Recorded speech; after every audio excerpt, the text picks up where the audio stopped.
Si vous voulez augmenter votre force persuasive, faut-il commencer à faire de la persuasion ciblée en fonction de la personnalité des gens auxquels vous vous adressez? Eh bien, c'est ce dont on va parler dans cette vidéo qui s'inscrit dans cette démarche que je fais d'actualiser mes connaissances sur la persuasion. Et donc, je vous ai expliqué dans la vidéo précédente comment je travaillais.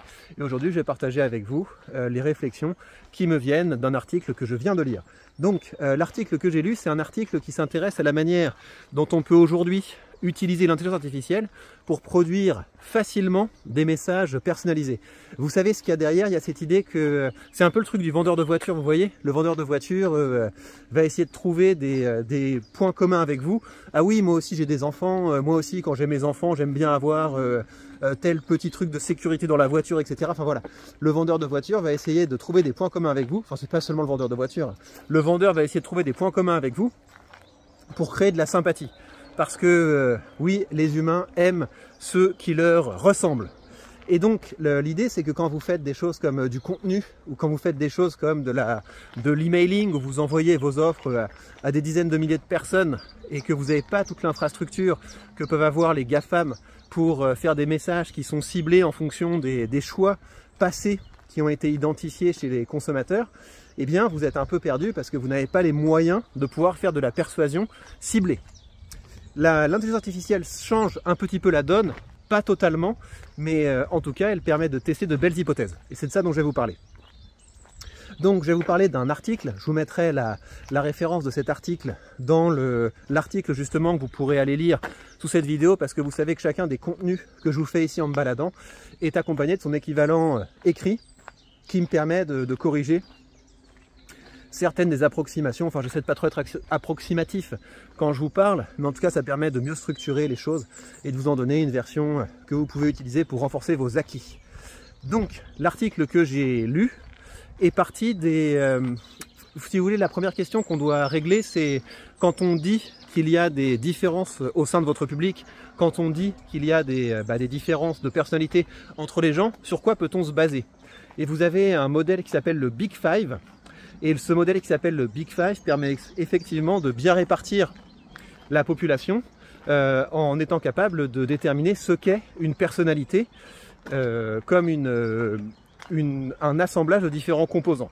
Et donc je vais vous donner ces différents assemblages, enfin ces différents composants qui forment la personnalité d'un humain et qui permettent donc de classer les humains sur des échelles selon ces différents critères.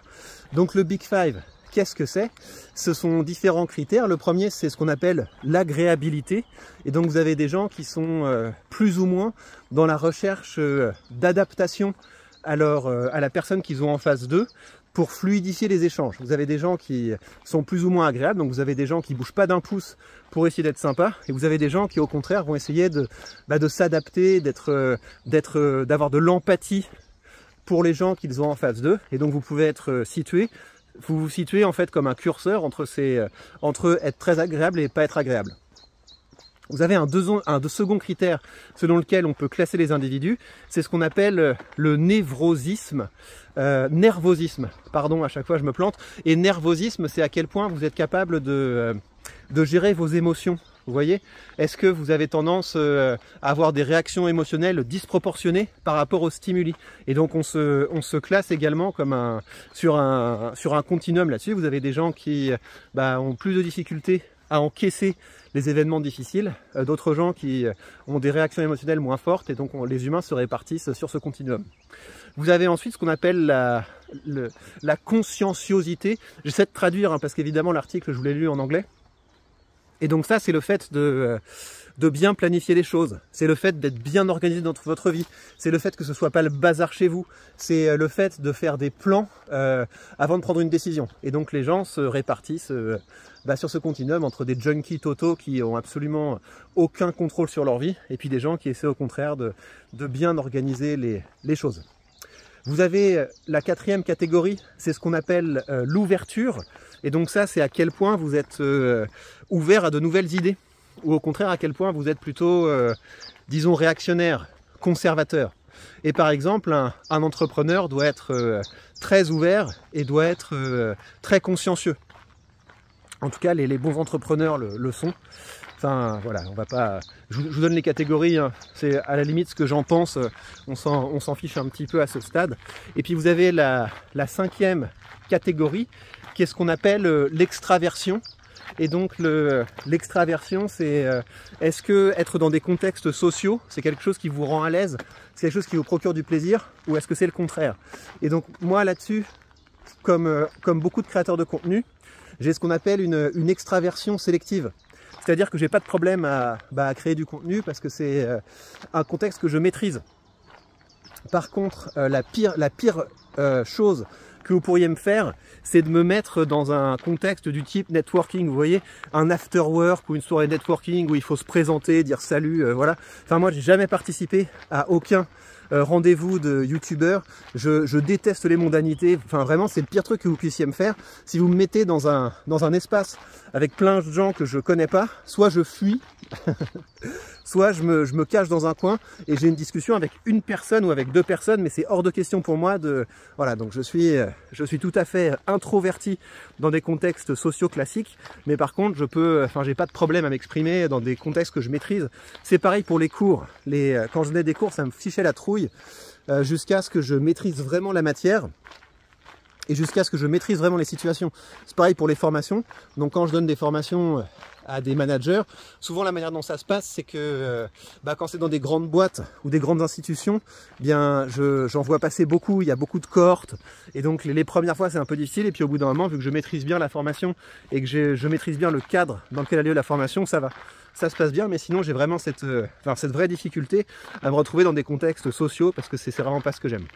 Bref, les gens se situent aussi sur un continuum là-dessus, entre des gens qui ne supportent pas être en public et puis des gens qui au contraire vivent de ça et adorent les mondanités, adorent être au contact des autres. Alors, ça c'était pour vous définir cette manière dont on peut classer les individus, et je précise qu'il y en a d'autres. Il y a d'autres modèles qui sont assez prédictifs et qui font autorité. Vous avez un modèle des valeurs morales. Ça, c'est le modèle qu'on doit à Jonathan Haidt. Très intéressant. Je vous conseille de regarder ça, la théorie des fondations morales. Et donc là, c'est plutôt que de classer les gens selon des traits de personnalité, on les classe selon différentes valeurs. Et c'est solide, hein, je vous expliquerai après pourquoi c'est solide, mais vous avez des valeurs comme le respect de l'autorité, comme le soin, donc le fait de se préoccuper des gens qui sont plus faibles, comme l'égalité, enfin on pourrait dire égalité ou justice, comme le sacré. Donc vous avez différentes valeurs qui permettent de classer les individus. Et en fait, vous comprenez bien que ces valeurs, c'est pas juste pour faire joli, c'est des choses qui sont héritées d'une longue histoire. Donc typiquement, le sentiment de justice, c'est important parce que si vous voulez coopérer avec les gens, si vous voulez que des sociétés fonctionnent bien, vous ne pouvez pas vous retrouver dans un contexte où vous n'avez pas ce que vous méritez pour une action que vous avez faite. Sinon, ça ne sert à rien de coopérer avec les autres. S'il n'y a pas de répartition équitable du butin, ça marche pas. Ou alors s'il n'y a pas une répartition du butin en fonction de la hiérarchie, ça marche pas. Et évidemment, le soin, vous comprenez que si on n'était pas équipé par ce sentiment que les petits êtres ont besoin de protection, ce serait difficile d'avoir des enfants et notre espèce ne serait pas allée loin si on n'avait pas cette espèce de sentiment maternel ou paternel qui fait qu'on peut s'occuper des petits dômes. Donc bref, ça c'est un autre modèle selon lequel on peut classer les gens. Si vous avez envie de faire des prises de parole qui sont ciblées, des prises de parole qui essaient d'entrer en écho avec les différents types de personnalités, vous pouvez prendre ces différents critères et vous demander est-ce que mes discours conviennent à des gens qui sont plutôt extravertis? Est-ce que mes discours conviennent à des gens qui sont plus ou moins consciencieux? Est-ce que mes discours conviennent à des gens qui ont un haut respect de la hiérarchie, à des gens qui ont un haut respect du sacré, etc. Donc vous pouvez vous poser ce genre de questions.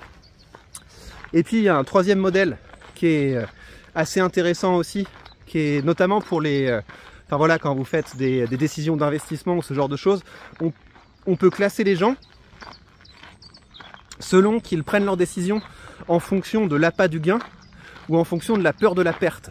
Et donc vous avez vraiment des différences solides entre les individus. Vous avez des gens qui se demandent d'abord est-ce que je risque de perdre beaucoup, et vous avez d'autres gens qui sont plutôt focalisés sur les aspects positifs du type si ça se passe bien, voilà ce que ça va me rapporter. Moi par exemple, j'ai une très forte aversion au risque. Et ça peut vous paraître bizarre hein, si vous me suivez sur mes chaînes d'investissement, mais en fait, moi, si j'investis, c'est justement parce que j'ai une forte aversion au risque. Parce que je sais que je suis entrepreneur et que quand on est entrepreneur, on a beaucoup de risques qui peuvent nous tomber sur la figure. Et donc le fait de diluer le risque en mettant vos billes, pas seulement dans votre propre entreprise, mais dans d'autres entreprises, c'est quelque chose qui, moi, me rassure. Donc en tout cas, j'ai une assez forte aversion au risque et j'ai plutôt tendance, avant de prendre une décision, à me demander est-ce que tu risques pas d'avoir des soucis. Voilà, une fois qu'on a dit ça, et donc vous avez une partie de l'article que je vous rapporte qui rappelle ces différents modules. Moi je vous conseille, hein, quand vous avez des concepts comme ça, vous travaillez avec ChatGPT, vous lui demandez de l'expliquer. Moi j'ai fait un petit truc aussi qui était assez sympa, c'est je lui ai dit tiens mais est-ce que tu peux me faire le test du Big Five pour que je sache où je me situe, et donc il m'a posé une série de questions en me disant tu dis si tu es d'accord avec ces affirmations de 1 à 5. Et ensuite il m'a fait le portrait de ma personnalité, donc c'est assez intéressant, ça permet de se situer, puis ça permet de comprendre un petit peu comment les tests sont faits. Alors quel était l'objectif de cet article?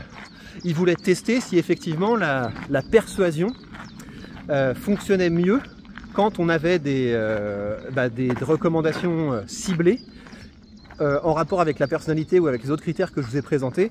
Et il voulait voir également si l'intelligence artificielle était adaptée pour pouvoir produire ces messages ciblés. Ils ont fait une première chose, ils ont fait des pubs pour des iPhones. Et donc ils ont fait des pubs pour des iPhones qui rédigeaient soit pour s'adresser à des personnes qui étaient extraverties en tapant plutôt sur le voilà, tout le monde va vous regarder avec ce nouvel iPhone, vous allez vraiment être la star de la soirée. Et puis d'autres trucs pour les introvertis du type voilà un téléphone discret et fidèle, enfin voilà ce genre de choses. Ils ont fait rédiger différentes pubs adaptées à différents types de personnalités par l'intelligence artificielle. Et puis ce qu'ils ont fait, c'est qu'ils ont fait passer des tests du Big Five aux participants. Ils en ont pris beaucoup, hein, je crois qu'ils en ont pris 300, peut-être même plus, je me souviens plus exactement, mais ils ont pris des chiffres qui étaient significatifs, c'est peut-être même des milliers, auxquels ils ont fait passer les tests. Et en fonction des traits de personnalité qui ressortaient, et ils ont donné les publicités qui étaient adaptées. Donc ils ont matché les personnalités avec les types de publicités. Et ils ont demandé aux gens de dire est-ce qu'ils trouvent cette publicité persuasive. Alors évidemment, ça c'est la grosse limite de ces études, et c'est pour ça que je préfère le type d'expérience que je fais moi, qui récolte plein de données quand je vends et quand je crée du contenu. C'est que là, ce qui mesure, c'est pas tellement est-ce que les gens achètent effectivement, il mesure est-ce que les gens pensent qu'ils vont acheter. Et donc c'est très différent, hein. Quand vous avez bien compris la différence entre convaincre et persuader, vous savez qu'il y a quand même une grosse limite à ces études, mais en tout cas ça permet de mesurer le sentiment des gens d'avoir été persuadés, ce qui est pas mal, mais c'est un proxy de la persuasion, hein. C'est pas vraiment la persuasion. Et donc les résultats, c'est qu'effectivement, pour les traits de personnalité, comme l'ouverture, comme l'extraversion, comme la conscienciosité, ça marche. C'est-à-dire que les gens qui ont des publicités qui sont adaptées à leur personnalité, ça fonctionne. Et ils ont par ailleurs pas eu d'effet significatif pour ce qui est l'agréabilité. Et ça se tient parce que les gens qui ont ce trait assez fort d'agréabilité, comme je vous le disais plus tôt, ils ont tendance à s'adapter à leur public. Et donc ça veut dire qu'ils vont... j'allais dire c'est des bonnes poires, mais c'est pas gentil. Ça veut dire que en fait ils s'en fichent de la manière dont le message est formulé, parce qu'ils ont tellement d'empathie qu'ils sont capables de se connecter avec différents types de discours, avec différentes formes de discours. Donc c'est bien d'avoir un public de gens agréables. Donc si vous êtes très agréable, vous allez attirer des gens agréables et ce sera bon pour vos chiffres de vente. L'autre chose, c'est qui est assez intéressant dans cette étude, c'est qu'on pourrait se dire d'accord, mais c'est quoi le moyen le plus fidèle de cerner ce qu'est un humain? Tu as déjà donné 3 modèles, le modèle du Big Five, le modèle des valeurs morales, le modèle de l'aversion au risque, lequel on utilise. Et c'est ça qui est assez chouette aussi dans cette étude, c'est que le modèle du Big Five fonctionne mieux quand vous essayez de matcher votre discours à la personnalité que les autres modèles. Donc ce modèle du Big Five, ça vaut la peine de le maîtriser. Et la question donc c'est qu'est-ce qu'on en fait? Je pense que ça vaut la peine, quand vous faites un texte de vente ou quand vous faites une vidéo, d'avoir conscience que vous avez des vraies différences de personnalité. Et on peut le sous-estimer, hein, surtout si vous n'avez pas ce critère de l'agréabilité. Vous pouvez avoir tendance soit à vous en foutre, que vous ayez des gens qui ont différents types de personnalités, soit à même pas être capable de le concevoir. Et il y a des vraies différences de personnalité. Il y a des vraies différences de la manière dont on peut aborder le monde, dont on peut le ressentir. et il faut tenir compte de ça. Donc ce que ça veut dire, c'est que par exemple, si vous faites une campagne d'email, en général je fais mes campagnes d'email sur une semaine, bah, ça peut être une bonne idée dans la manière dont par exemple vous formulez l'appel à l'action, ou dont vous formulez la tonalité générale de l'email, bah de un paragraphe, vous allez par exemple dire à ChatGPT, tiens mais est-ce que tu peux reformuler ce paragraphe pour être plus adapté à une personne qui aurait comme trait de personnalité dominant le fait qu'elle est ouverte, le fait qu'elle est agréable, enfin non c'est pas agréable parce que ça on a vu que c'était pas le plus important, le fait qu'elle est, je sais pas moi, introvertie, etc. Donc c'est ça que je vous conseille de faire à partir de maintenant. Moi je vais aussi le tester, mais c'était très intéressant d'ouvrir ce nouveau chapitre de la persuasion, qui devient beaucoup plus facile à maîtriser maintenant, que vous pouvez en un clic dire à une intelligence artificielle, bah regarde, j'ai rédigé ce mail à partir de mon sens, quoi, à partir de ce que je fais habituellement, qui est le reflet de ma personnalité. Est-ce que tu pourrais m'aider à en reformuler certains passages pour tenir compte du Big Five? Et ça va vous donner des résultats qui seront intéressants à exploiter. Voilà pour l'avancée de mes dernières recherches sur la persuasion. J'espère que ça vous plaît. Sachez que vous pouvez m'aider en rejoignant mon association. Vous avez le lien sous cette vidéo. Vous savez que en rejoignant l'association, vous m'aidez à continuer à vous créer du contenu de qualité gratuitement. Vous m'aidez à vous envoyer des emails. Vous m'aidez également à être motivé à continuer à partager tout ça avec vous. Et puis l'autre gros intérêt, c'est que quand vous rejoignez l'association, eh bien vous pouvez bénéficier d'une formation gratuite dans mon catalogue. Donc si vous avez envie de développer vos compétences à la persuasion, c'est un très bon moyen de le faire. Et par ailleurs, sous cette vidéo, vous avez le lien pour rejoindre mes emails privés, où je vous enverrai une série d'articles dans pas longtemps pour faire le point sur toutes les recherches que j'ai effectuées sur la persuasion.